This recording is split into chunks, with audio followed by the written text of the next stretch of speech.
आज ना काहीतरी हलकं-फुलकं खायचं होतं आणि त्यासाठी ना खिचडी बनवण्याचा विचार केला आणि खिचडी बनवण्यासाठी मी चक्क मिस्टरांना तयार केलं.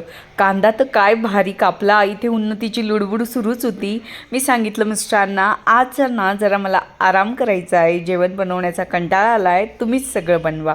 पहिल्यांदाच ते बनवत होते. राई जरा 4 दिवसांच्या जेवणाला जितकी बनवायला लागते पदार्थाला थोडी तेवढी टाकली होती. कांदा, आपला कढीपत्ता, नंतर डाळ तांदूळ धुवून घेतले होते. हे पाणी बाजूला झाडांसाठी काढून ठेवलं होतं. नंतर टमाटा, शेंगदाणे, जिरं, मोहरी, हिंग, हळद, तिखट आणि आमचा स्पेशली खानदेशी मसाला.